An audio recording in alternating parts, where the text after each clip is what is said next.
Selamat datang di SMP Syubhanul Waton, sekolah berbasis pesantren yang mengintegrasikan sistem pendidikan yang berorientasi pada pengembangan kemampuan sains dan life skill, dipadukan dengan nilai-nilai luhur pesantren dalam rangka meneguhkan iman, pembentukan karakter, dan akhlak mulia. Terletak di kaki Gunung Merbabu dan berada di dalam komplek Pondok Pesantren Api Asri Tegalrejo Magelang, sehingga tercipta suasana belajar mengajar yang kondusif. SMP Syubhanul Waton menyandang predikat akreditasi A, berdiri pada tahun 2009 dengan mengusung visi membentuk peserta didik yang religius, terampil, dan unggul dalam prestasi.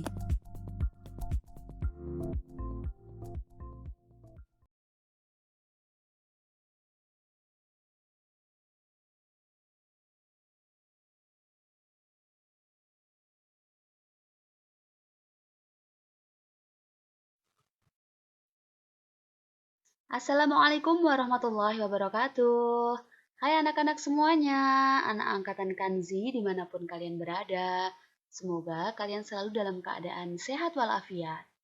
Hari ini jumpa lagi bersama kami bertiga, Bu Hamdana, Bu Puji, dan Bu Eli.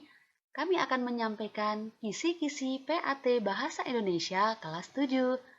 Spesial untuk pertemuan terakhir ini, kami tidak akan memberikan tugas. Tugasnya hanya satu, yakni mempelajari kisi-kisi berikut. Jika kalian ingin nilai PAT-nya bagus, maka belajarlah dengan sungguh-sungguh ya. Dan jangan lupa juga lengkapi tugas-tugas yang kemarin yang mungkin ada beberapa anak belum mengumpulkan. Siap semuanya? Yuk kita mulai pembahasan kisi-kisi PAT-nya. Untuk jenis soal PAT, ada 3 macam. Ada pilihan ganda sebanyak 40 soal, menjodohkan 10 soal, dan isian singkat 5 soal. Jadi ini sangat spesial tanpa ada soal uraian. Jadi, tidak ada lagi alasan untuk kalian tidak bisa mengerjakan soal. Berikut adalah cakupan materinya. Yang pertama ada teks puisi rakyat. Yang kedua, teks surat pribadi dan surat dinas. Kemudian, yang ketiga ada teks fabel. Dan yang terakhir ada literasi buku fiksi dan non-fiksi. Jadi, satu semester ada 4 bab tersebut. Keempat-empatnya masuk di dalam soal PAT. Berikut ada soalnya. Soal nomor 1, nanti disajikan 2 puisi rakyat. Kalian hanya diminta menentukan perbedaan puisi rakyat tersebut. Yang kedua, ada syair. Kalian diminta menentukan sinonim kata. Apa itu sinonim? Dibuka lagi buku catatannya ya. Yang ketiga, disajikan pantun, kemudian kalian diminta menentukan temanya. Yang keempat, terdapat gurinda merumpang. Kemudian kalian diminta melengkapinya. Yang kelima, ada syair. Menentukan sinonim lagi sama dengan nomor 2 ya. Yang keenam, sama dengan nomor 3. Yang ketujuh, ada pantun rumpang. Kalian diminta melengkapi. Nomor 8, kalian diminta menentukan pantun yang sesuai dengan ilustrasi yang disediakan. Berikutnya, ada syair, kalian diminta menentukan tema. Soal nomor 10, nanti ada pantun, dan kalian diminta menentukan perbedaan isinya. Soal yang ke-11, disajikan kutipan fabel. Ini sudah masuk bab yang kedua ya. Kalian diminta menentukan latarnya.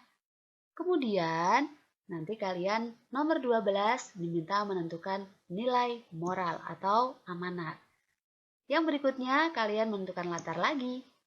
Yang ke-14, menentukan makna simbol dalam teks. Ini bisa berupa makna kata, bisa berupa makna ungkapan, dan seterusnya. 15, kalian diminta menentukan bagian struktur. 16 menentukan makna simbol lagi seperti nomor 14. 17 hampir sama dengan nomor 12. Nomor 18, kalian bisa menentukan penyebab terjadinya konflik. 19, kalian dapat menentukan akibat konflik. Jadi ini ada penyebab, kemudian ada akibat dari konflik atau permasalahan dalam cerita. 20, menentukan konjungsi.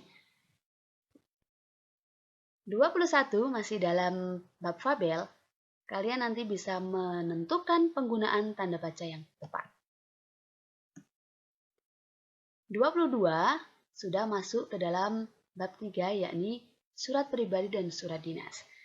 Nanti untuk nomor 22 disajikan kutipan surat dinas, kalian dapat melengkapi suratnya. 23 melengkapi bagian penutup.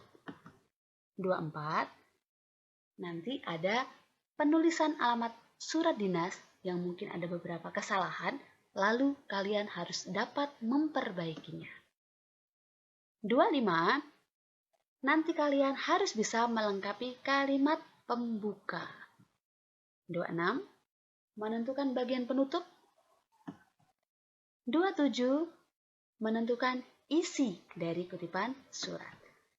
28, kalian dapat melengkapi bagian pembuka surat. 29, kalian dapat menentukan isi surat lagi. 30, menentukan kesalahan penulisan ejaan. Kita lanjut. Untuk 31, ada kop surat, kalian dapat memperbaikinya. 32, ada kalimat tanggapan dan dapat menentukan tanggapan terhadap isi buku. Ini sudah masuk ke dalam bab terakhir, yakni literasi buku fiksi dan non-fiksi.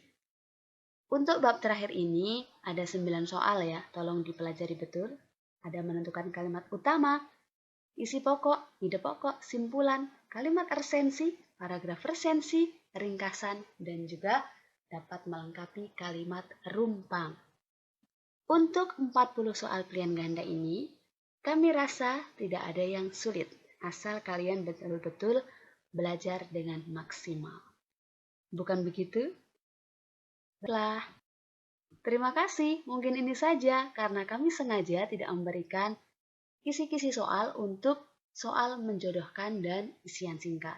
Kalian cukup pelajari saja teori-teori tentang 4 bab materi tersebut ya. Mungkin itu saja anak-anak. Kami bertiga, Bu Hamdana, Bu Puji, dan Bu Eli, mohon maaf sekali jika selama setahun ini dalam membimbing kalian kami banyak melakukan kesalahan. Semoga selalu dimaafkan ya. Selamat belajar, semoga nilai PAT-nya nanti bisa maksimal. Kurang lebihnya kami mohon maaf.